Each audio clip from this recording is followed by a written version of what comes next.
Whew.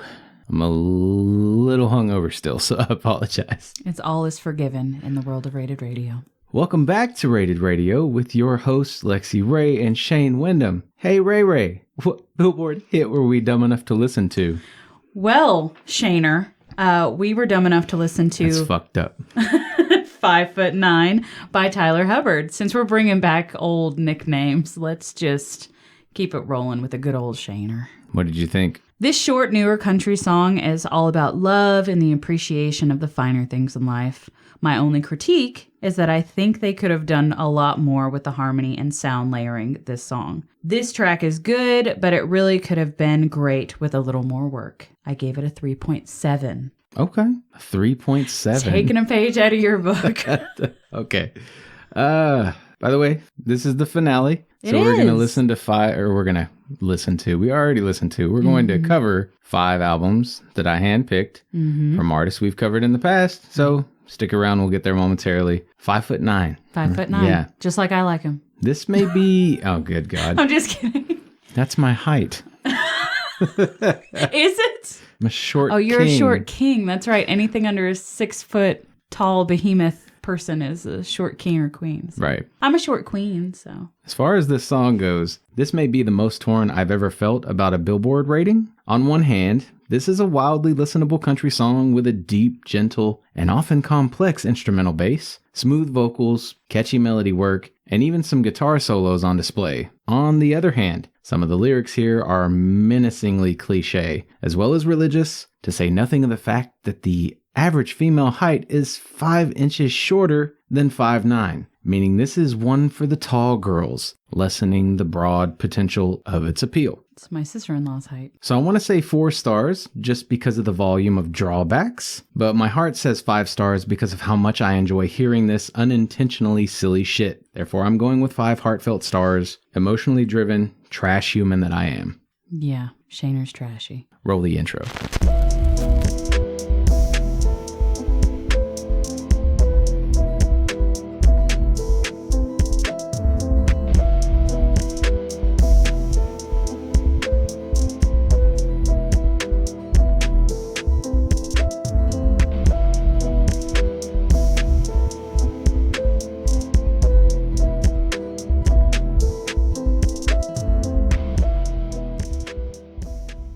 Oh, while I'm looking at this page, and since this is the finale, your favorite part of the season, Yeah, let's totally. let's talk corrections and stuff. Oh, God. Seriously?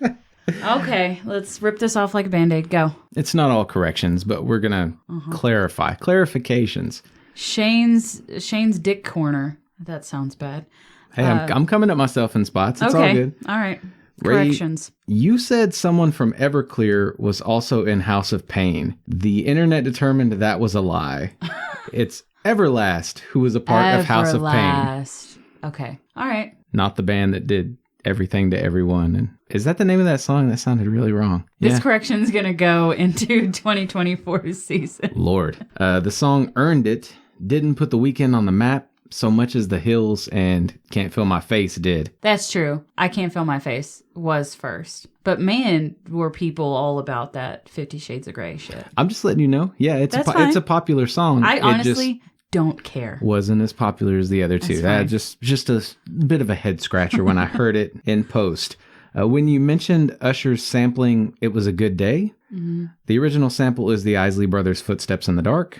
Okay. Got to throw the original out. Got it. When I mentioned California Love pertaining to an Usher song, the original sample is Joe Cocker's Woman to Woman. Okay. I don't know what else to say. Last one here, I couldn't find the No Diggity sample you brought up, but the sample in No Diggity, for those who want to know, is Grandma's Hands by Bill Withers. Is that like Daddy's Hands? No. Just kidding. Good song, though, for I country know. fans. All right, let's talk about this music. Yeah, let's quit talking about old shit. Let's talk about some new shit. And I've been dying to get to this album right here, which is an earlier AFI album from 97 called Shut Your Mouth and Open Your Eyes. And the reason I've been wanting to get here is because I know how I felt when I first heard this disc. So I'm really ready to hear what Rayburn thought about it. Okay, let's see. This was next to last for me. This was last for me. Out of the 14 tracks, I gave 14 fives. Seriously, this is what we're starting with. This is where we started. I gave 0 5s, but just so that Shane's perfect rating doesn't go unrecognized. If you would. Thank you. My top track was Third Season. My top track was Let It Be Broke. Bottom track, The New Patron Saints and Angels. And my bottom track was Keeping Out of Direct Sunlight. Tell us what you thought. This grunge punk contribution is not what you'd expect from this band's later works. Fast pace, in your face, and not for the faint of heart. But one positive note out of this punk contribution is at least the songs are short. They are that. With each song averaging only 2 minutes in length, this blistering hardcore punk album is akin to stepping into a hot oven. Many songs feel derivative of one another. This is not what I'd say is Davies' finest vocal performance, and it's always off-putting to me for a few minutes, definitely making it mood music, but it's also an overlooked classic, the first iteration of AFI's signature lineup and sound, and even contains a Tiger Army guest spot. Weird and weirdly effective overall. When I first heard this disc, I absolutely hated it. Okay. In my teen years. Okay, I hated it. But I kept listening to it. I couldn't stop listening to it. And I was like, you know what? This fucking slaps. See, and maybe that is the vast difference between us, because Shane, being the self-deprecating individual that he is, apparently even if he hates something, he will still torture himself with it over and over and over again. There are some things that I continue to think are garbage, you know. But some you still music, keep listening to it? No, some music does not grow on you at all. Okay. Like it's just William Hung, right? Hey, how dare you? He is a fan of the show. He is. When we Is he? Yeah, What the hell? he's a fan. At Why least did I of just Shane. agree to that? Like it Yes, was reality. he is. Why do we have interaction with William Hung? I know we had some interaction with William Hung. We had interaction with William Hung because I decided to get you a cameo for your birthday. Oh, okay, that's and right. he sang a song just for you, albeit I paid him to do it. But we were so happy that we featured it on the podcast's Instagram story, and he reposted it on his Instagram story. So I'm going to call that him being a fan of the show. Very nice. What I want to say about this AFI album is, I know we talked about it when we covered AFI earlier in the season. Was it this season? Season before last. Wasn't we covered this it. season. Last time we covered them. I know that even when we covered the earliest album that we decided to cover in that episode, we talked about their punk roots. And while we got a touch of it there, it is on full fucking display I here. told you. So when going back to that episode and you were like, oh, just wait. Just wait. You think this is punk? Just wait. There are 2 albums before this one, by the way. So clearly we know where they started, even just based off of this. Actually going to go ahead and say that I think Rayburn would be a bigger fan of those discs than this one. Okay. This one's a ride. It's a trip. Okay. Anyway, next album we covered Dream Theater, Distance Over Time from 2019. This was my runner-up. This was my middle album. Out of the 9 tracks, 9 5s. I gave 2 5s. Top track was a toss-up between Paralyzed and Out of Reach. My top track was Out of Reach. Yeah. Bottom track, Fall Into the Light. My bottom track, S9-E9. And what did you think of the disc? An ode to the 80s metal sounds before them, this album is reminiscent of bands like Extreme, Van Halen, Rush, and even newer artists like AFI and Deftones. That's it. Oh, okay. That was a fast one. I apologize. Gave no opinion whatsoever. I just talked about the album. Good job. It's become popular to hate on this group, both because some people dislike their vocalist style and because their music is now commonly being viewed as pretentious or not fun to listen to. For me, this album proves those opinions are hot ass garbage. It's complex, yet accessible, and absolute candy to the eardrums. It meanders on occasion, which is why I wouldn't rank it above Images and Words or a Dramatic Turn of Events, but it's definitely in my top 5 for the group. Think Rush and Metallica doing a spacey collab. At times, it also reminded me of some Queensryche shit. Yeah. Which is totally on brand with you. Hey. So My kind of music. I know. These were all my picks, so I it know. makes some sense, right? Okay, here's another one I've been waiting on for you, Rayburn. Lords of Acid, Lust, 1991. This was my middle album. This was my second to last album. Already feel vindicated. I have something that may redeem my opinion, but continue. Okay. Out of the 12 tracks, I gave 11 5s. Out of the 12 tracks, I gave 1 5. I'll take it. Top track was the I Sit on Acid remix. My top track was Let's Get High. It's a good one. It is. Bottom track, I Must Increase My Bust. I must increase my bust. That is my bottom as well. I want to love it, but I don't. I know. And as someone with a bust, I don't love it. This high energy, oversexed club music seems like the type of music featured in like The Fifth Element or even Blade Runner 2049. This futuristic rave album is perfect for tripping balls in any corner of your favorite nightclub. I actually like that. Good job, Raven. You're welcome. There was some opinion in there, too. There was. As someone who enjoys a lot of techno, sex, and 90s, this is an obvious winner in my book. Just imagine the soundtrack to 1995's Mortal Kombat film, but with an insane amount of horny edge injected throughout. It's much more gothic dance music than their later works, and has a lack of melodic evolution, to be clear. But if I had to pick something with those qualities to zone out to, Lust elbows its way into the lead with some unforgettable bangers. Now, to redeem myself, I will have you know that I listened to this album last night for a second time with my sister in her car. That's not where I thought that was going. What did you think? No, shut up, Shane. I mean, your boyfriend loves this type of music. The club music. No, I turned it on to my sister, and we were both dancing in the car, just vibing, having a good time. This album is surprisingly growing on me. There's something about it. It's mostly instrumental, but I don't know. I just keep going back to it. It's the beats are infectious. It's over sexualized. I don't know. Call me a weirdo. But out of all these albums, I've listened to this one more than once. All right. Well, here's hoping eventually you come to like the other ones as well. No. Next up, Lydia, Paint It Golden from 2011. Mm-hmm. This was my top album. This was also my top album. Out of the 10 tracks, 10 5s. I gave it 7. That's some high-ass praise. Mm-hmm.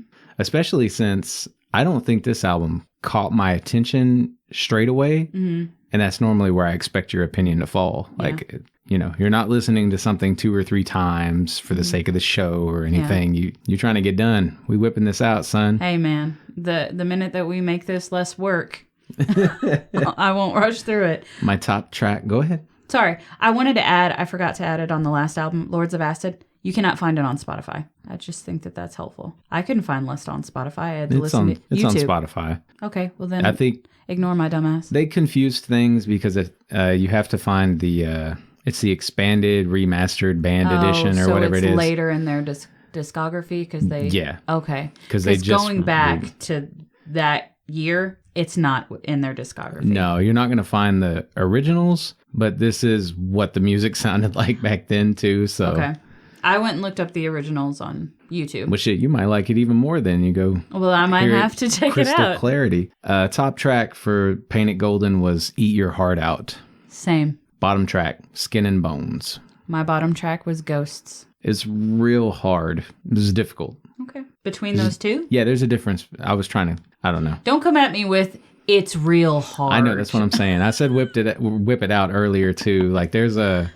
I didn't mean to call you bitch. Yeah, there's something happening in my head right now. I'm trying to stop because I don't know what the fuck it is. But it sounds real dirty. What'd you think about the album? Truly dreamy and romanticized soft rock with a big sound. It's music like this that feeds my optimistic nature. Sad as I seem, that's all circumstantial. Inside, for the most part, this disc represents the glistening depths of my bliss. The emotional floatiness on offer is very much a reflection on happy times and the warm weight of second chances. I think it's the band's best, as well as an ideal middle ground for everything I adore about groups like May, Diaz Vale, States, Copeland, etc. The lyrics sometimes come up a bit short, and certain songs may not swing hard in all places, but I hate the thought of life without even a second of this LP. So I think we were both on the same page with optimism and hope and just that overall vibe from this album. Yeah. Okay. It's fucking phenomenal. I feel justified. Last disc that we covered, which we did it again, by the way, stacked all 5 right here at the without a break. We did. That's cool. Whatever. It is what it is. So we're going to recap after the break. Last album covered by your two favorite idiots. Our Lady Peace, Healthy and Paranoid Times from 2005. This was actually my bottom album. This was my runner-up. Out of the 12 tracks, I still gave 11 fives. Not too bad. I gave 3. Top track was Apology. My top track is Will the Future Blame Us? It's a good one. Bottom track. You seem so disappointed right now. I don't know how to... It feels so wrong to say because I'm pretty sure this was the single from the album that they initially released. It's Where Are You? And mine was Walking in Circles. I could see that. Okay. I hate how often I say that. I could see that. That makes That's sense. justified. That's justified. Mm-hmm. Emotional, alternative rock, and That's a good-ass opinion. Yeah. Emotional. I'm still going into emotional. Emotional, alternative rock, and so much of what I love about music from this time. Music like this invokes yearning and expression of the heart. Man, keeping it short today. I am. Be damned. Hey, we got lots of shit to talk about. As much as I enjoy parts of this one, the hard reality is that nearly half of its tracks are barely skating into that 5 range. The moods and styles are all over the map, and there's a good deal of dull rhythm work underlying the weaker material. Bob Rock did a good job working with the provided material, but you can tell the group was struggling to straddle their signature sound while wanting to move in a poppier punk direction and offer up more of the hitless material they naturally unearthed with their Gravity album. So it's worth hearing, if not their best. Also, I've no idea why Spotify is pretending that 2 of these tracks are live. They're not, to be clear. Yeah, what the fuck was up with that? I was like, this does not sound live at all. There's something about... I mean, people make mistakes, period. But like even in my discography, like I put an S in parentheses and they've got it capitalized. It looks ridiculous. So things happen. But to call a track a live track, I don't really understand how that happens. I think I even rated, I think the second one was quote unquote a live track. And I still rated it a 5. It's like, this doesn't sound like it's like shittier quality. Like most of them are from live versions, unless the shittier quality contributes to the grittiness and authenticness of the original recording. Because there is something to be said about some live recordings that the, I guess, underground nature of it helps. They've got a live album. A lot of their live music is really good. They do a great cover of Imagine, John Lennon. John Lennon. Oh, okay. I might like it. And this is one of those groups who writes a ton of songs, records a ton of songs, and then tries to narrow it down to the best material. And apparently scraps everything that they thought didn't work, which is why I remember reading that about this album and being confused by some of what made it and what didn't. But I don't know. I still love Our Lady Peace. Let's leave it at that. Yeah, I agree. But I do also agree with when you said a lot of it was middle of the road. Looking back at my ratings, there were a lot of 3s here, which, I mean, that's not anything bad. No. But the vast difference between what we covered for Our Lady Peace and what we covered for Lydia, that guaranteed that top spot. It's pretty striking. So anyway, let's take a break.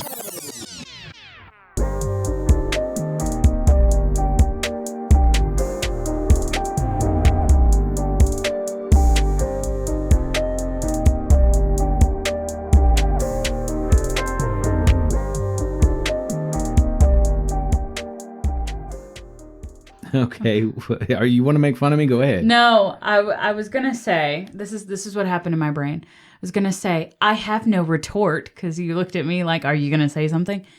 And then it reminded me of a dumbass joke that I said last night. I looked at Blue and I said, "Do you even know what a retort is?" I said, "It's like a regular tortoise, but in reverse." What the fuck? Retort is. I would have gone with I'm stupid. All right, well we can riff on this one. I would have gone with. It's like a regular tort, just inedible. I like my tortoise joke better. So my playlist topic was favored classical tracks. And I knew this had to come up eventually. Well, at least it's out of the way now, right? Yep. Tell me what you picked. Tell me your story. Well, I actually selected Moonlight Sonata by Ludwig van Beethoven. Doom, doom, doom. In high school, which this is actually a pretty basic ass choice, but it doesn't negate the fact that it is a good choice nonetheless. It is.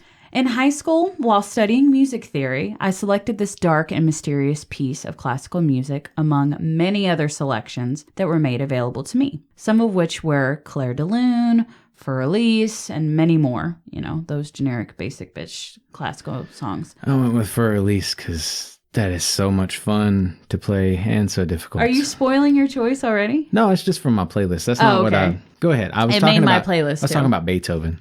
Oh, okay. It made my choice too. My choice. It made my list too. Ludwig often called it, and I'm going to butcher it. No, I'm not going to butcher it. I'm just going to say the English translation.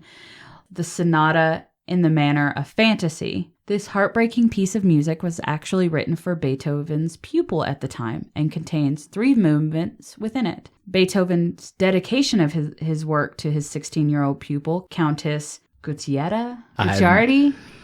I did all this back in the day. If you're listening, go watch Immortal Beloved. That's all I can say. Okay. It was a profession of love that would result in the heartbreak due to the two not being able to permit to marry because of her parents. This ultimately left Ludwig absolutely heartbroken, and I think it definitely comes across in this piece of work. Oh, yeah. What about you, Shane? That's my contribution. I'm keeping it short for you today, too. Today, too. Okay. I went with Consolation number 3 by Franz Liszt. Okay. Franz Liebken? Sorry, I know that's a producer's joke. I'm an idiot. It's a musical theater thing. I was going to ask you to repeat it, but that's okay. Franz Liebken? I'm an idiot. Okay. I'm an idiot. Yeah, it felt good. So one of the courses I took in my admittedly short college life was music appreciation. The teacher seemed almost obsessed with Robert Schumann's more simple than most and definitely less appreciated classical pieces, to the point that we had to watch a whole ass movie about he and his wife Clara's lives. And I dug that because his song Dreaminess made this list and has been, I think it's Kinder's Snizen, something. We're all about butchering people's names and pronunciations of things today, so I'm going to let it slide. Yeah, it's been a favorite of mine since childhood. But the teacher also invited the class to a piano performance she was putting on one night. I was a bit flabbergasted then that what I got at her recital was a metric ton of Liszt's complex wizardry, almost as though she were ashamed of her love of simpler music when it came time to actually play. Suddenly, my own preferences in musical works felt like a joke. Eventually, though, I realized that even if her aim was to make me feel inferior, which I doubt, she was only playing notes worked out by a dead person. Actually performing music you've written on your own was not in her wheelhouse. Maybe she'd never even tried. Yet here she was, being appreciated by a crowd. The song I picked here, Consolation, was the slowest thing I remember her playing that night. It was also my favorite among the chosen pieces, and neither of those lessons were lost on me. They were, in fact, the greatest I learned from her, both coming outside of the classroom, ironically. Hearts don't mind slow things, so long as it's touching. And if people can be beloved simply for playing things they've no proven propensity for writing, then no performer should ever feel ashamed or afraid of offering up something never before heard to this world. I think my favorite thing that you said that entire time is society doesn't mind slow things as long as it's touching. I thought it was going to be coming outside the classroom. Coming inside the classroom. Fucked up. Some people do. Some people do. Not I. I don't want to know about what you did in high school. I feel like I know plenty. But I think... I didn't go to high school, Rayburn. You did for... Oh, no, you didn't. Nope, middle school. Well, you technically were doing a lot of coming in high school. Oh, yes, I was.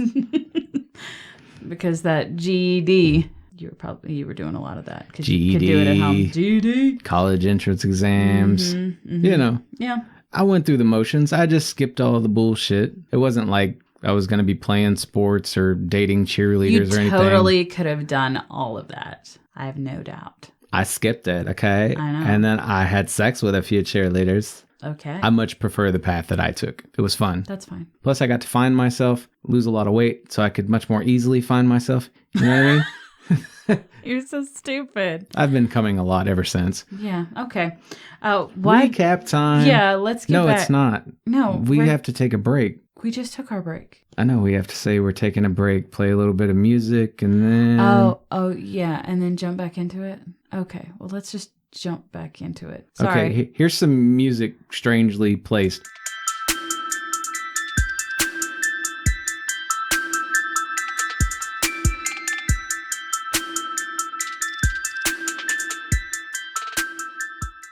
Coming again.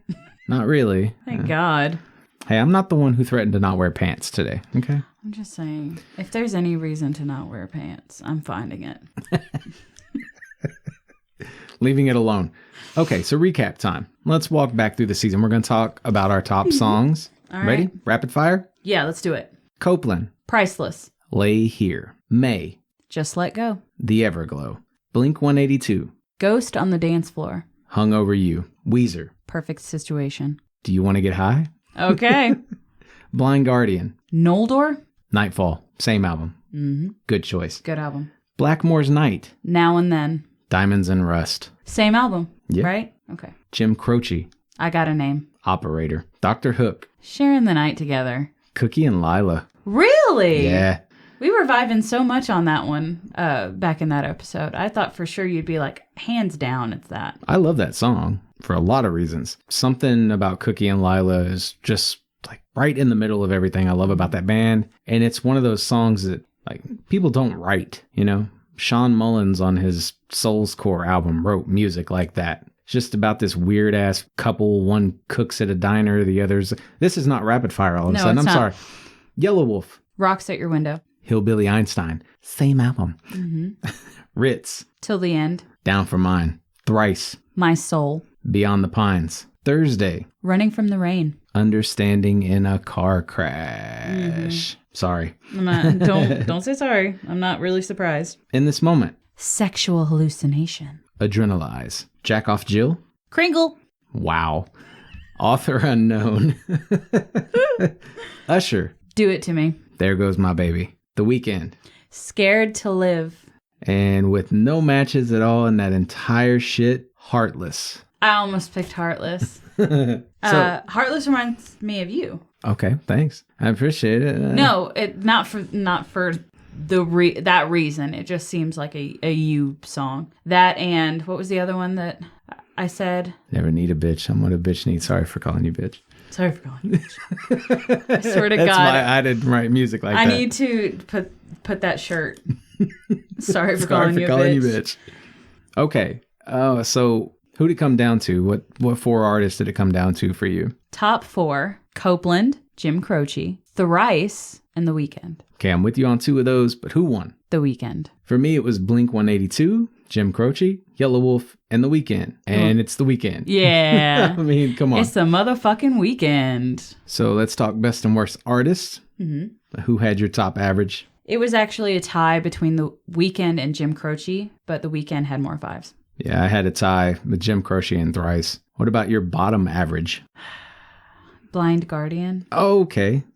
It's Jack Off Jill for me. Okay. Top 5s? The Weeknd. The Weeknd. Bottom 5s? Thursday. Jack Off Jill. Top purchase value? The Weeknd. The Weeknd. Bottom purchase value? Thursday. It's actually Weezer for me, but just because they had the fewest covered tracks. That's true. It was a shorter album. It wasn't the Blue album. No, I mean like all of it put together. Oh, It's like an okay. artist view. They had less tracks than almost everybody else we covered. Or than everybody else we covered. Yeah. Who would have been your runner-up based off of your second chance bracket? I mean, the 2 people that came up here for me were Dr. Hook with a good average, and then Ritz came up in the other 2, so Ritz took it from me. Ritz would have won if it were any other episode, that is to say. Well, Jim Croce, purchase value, was in second place, along with the average. He lost for you? He came in second. No, I mean, these are losers. What do you mean losers? Like, people that lost the episodes. Oh my fucking God. I've been doing it wrong this whole time. I just always thought it was the runner-up. Just do it off the top of your head. Really and truly, Blink-182. Okay. Because I was hella surprised that Blink-182 didn't make it in my top 4. Yeah. Because I only gave 2 perfect ratings. Spoiler alert. I only gave 2 perfect ratings for albums this season. Mm. And one of them was Blink-182. The other one was Copeland. So I was a little disappointed. So speaking of your top perfect ratings, highest average albums, we're going to talk about albums now. What were those albums? It was Neighborhoods by Blink-182 and Beneath Medicine Tree by Copeland. Okay, this was my season. Keep that in mind. Uh-huh. I already know. Rapid fire, go. No, I'm not walking this. You'll have to go back and listen because I'm not going through all of those. But if you count today's episode, but don't count the special later on in the season. Oh, spoiler alert. 16 Actually, maybe, I don't know, 16 this season. 16 perfect ratings from me of albums. I don't remember how many. Anyway. Album-wise, what was the best purchase value for album of all we covered? I'm pretty sure it was The Weeknd's After Hours. It's The Weeknd's Starboy for me. I'm not surprised. Which album had the most 5s? Well, it's going to have to be the Neighborhoods album by Blink-182 and Beneath Medicine Tree, just because I don't think I even gave The Weeknd that many 5s because it wasn't a perfect rating. And I don't think that album was much longer than those. It's Starboy again for me. Had 17 5s. What about the bottom album of the season? I don't know. Okay. I didn't do it. Off the top of my head, I would say probably something by Thursday. Okay. Just because I think those albums were a little shorter. And I didn't rate them very high. Right. So mine was Jack Off Jill's Humid Teenage Mediocrity. That album honestly had no business being part of this season. Not that it was bad. Yeah. It's just not something that belonged in my season. You know what I mean? Why'd you pick it? You picked all the albums, didn't you? They only had 3 albums. Oh, okay. All right, so you were kind of forced to in order for them to be included in the season. And no one solved the riddle from the beginning of the season or whatever, but yeah. Can we... Jack Off Jill was the artist that I wouldn't necessarily have put in this season. In this moment, for sure. What's crazy to me, maybe it's not crazy, because Jack Off Jill, their lead singer, she interacted with my post on Instagram, so I had kind of an influx of... opinion and stuff like that. Which we greatly appreciate. From the Jack Off Jill community, which, yes, I wound up liking this group quite a bit more than I thought I was going to. And that was well ahead of, Well, In This Moment was not new for you, but Jack Off Jill completely was. You hadn't listened. No, I knew their music. Oh. But I only really knew Clear Hearts, Gray Flowers. I've been listening to that album since I was younger, but I didn't know the other 2. Okay. So it was rolling the dice. It really was. So questionnaire time. Yeah. Whose win or loss surprised you most? Blink-182's win over Weezer. Only because I hadn't delved deep into Blink-182's discography at all. I knew the hits. I liked the hits. But I also knew a lot more from Weezer's older stuff. Their newer stuff isn't bad. But I think I've been pretty transparent in not being a fan of that whole album of covers. Yeah. So Blink-182 and their progression in their discography, they just kept getting better and better. Whereas Weezer started out strong and they sort of had a decline for me over time. I think Blink-182 has increased and sort of plateaued, but hasn't decreased nonetheless. Okay. So I didn't know that because I didn't know anything else from Blink-182 besides the hits from back when I was a snotty little preteen. All right, well, my answer is Jim Croce beating Dr. Hook. I just hadn't thought about the math. Yeah. The other thing I wanted to add, we were talking about Jack Off Jill. One of their fans said that they said 2 things about the verses, the head-to-head for In This Moment and Jack Off Jill. Said that it's not even a question. Jack Off Jill wins because they solo, like they have guitar solos, and In This Moment doesn't. And the other thing they said was that In This Moment was just a Marilyn Manson clone. I've never really thought about In This Moment being anywhere close to enough like Marilyn Manson that you could consider them a clone. And also, I appreciate the feedback about the solos because I hadn't really thought about it. But that's the thing. Yeah, but that only matters if you're talking to someone that gives a shit about guitar solos. Yeah. And some people don't. So speaking from a place of the general consensus is, Jack Off Jill should win. First of all, that's implying that anyone even knows who the fuck Jack Off Jill is, which, great band. I liked them. Go back and listen to that episode for my appreciation of them. Super talented. Yeah. And I'm not taking anything away from them, but you can't say it's such an easy decision when what you care about might not be what everybody else cares about. And I know that metalheads are more inclined to care about instrumental solos in the music because, apart from jazz, certain kinds of country, bluegrass, like you don't hear it it's not in pop. Well, it's you appreciate not in the rap. Complexities of the instrumentals a lot more than I do. Yeah. Whereas I'm pretty much solely driven on the type of emotion a song invokes rather than not what they're saying, not the complexity of the music. I just only care about how it makes me feel in the long run. Well, their wall of sound is nicely complex. Some of their instrumentals are nicely complex, but they really don't solo really anywhere that I can think of. It's not overly complicated music because it is more about the feel and the vocals. But I mean, I would still put their instrumental complexity above a group like Within Temptation.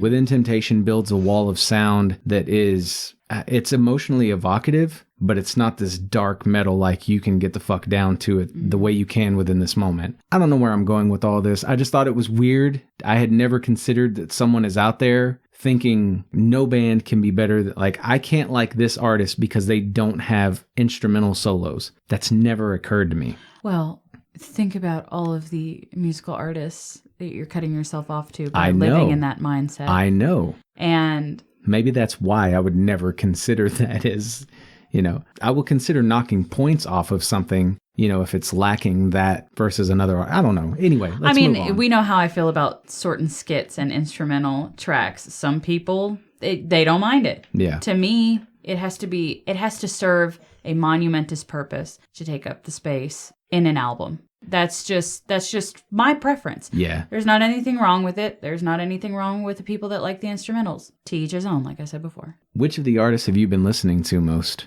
I've been listening to Croce, Blink-182, and The Weeknd. And up until recently, I actually listened to Lust by Lords of Acid. Nice. So Yellow Wolf, clearly. No surprise. On Halloween, not Halloween, on Thanksgiving, you were literally showing my brother Yellow Wolf. Mm-hmm.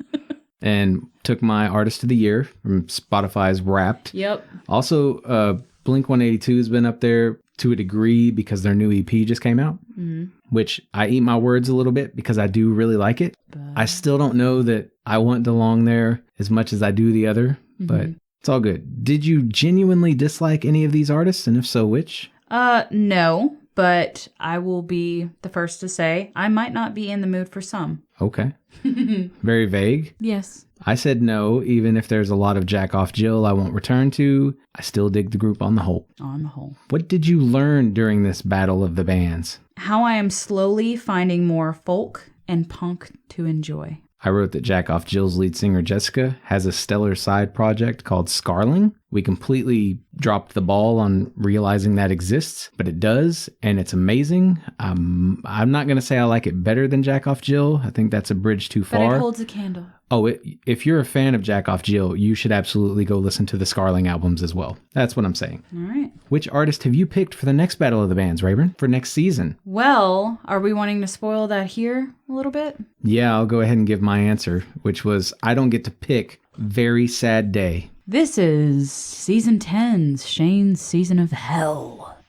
If I had to go through it with you, you got to go through it with me. So, spoiler alert for what we're going to be covering at the beginning of season 10, which is Rayburn's season. Yeah, Rayburn picks everything next season. I do. Hence why I don't get to pick shit. Yep. Did this to myself. Yep. Give me a minute. Please hold for ABBA. No comment. What else? That. Okay. What else might be there? It's okay. Go ahead. Anyway. What's her name? Melanie Martinez. Probably going to be in a Sumbitch somewhere. We'll see. We'll see. No spoilers here, except for episode 1.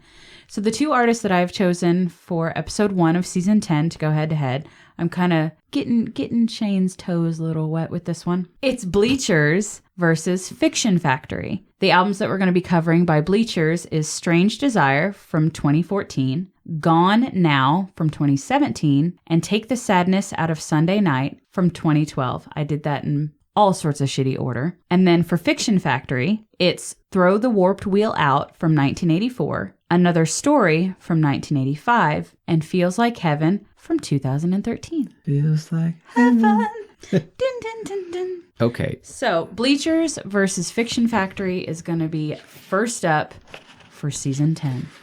If you want to hear what we have to say about that, tune on in. Yeah, that'll be 2 months from now, I think. So, my season is not over with. Not yet. So, tune in a month where our special, which I plan to release for free. For free?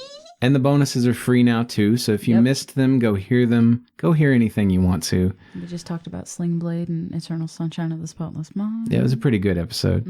So I'm not going to give you the albums here. You'll have to tune into the bonus. It's coming in 2 weeks to hear the albums. But our special this season, and my season, the way I want to close this out, is the Insane Clown Posse versus the Insane Clown Posse. Whoop, whoop. So the notion here is I wanted to take 3 Joker's cards and pit them against 3 Joker's cards from the second deck. So you get 3 from the first and 3 from the second. This motherfucker found a workaround. I It's did. like saying, I'm going to do Ozzy against Black Sabbath, or I'm going to do White Zombie versus Rob Zombie. It's a workaround. Hey, no apologies.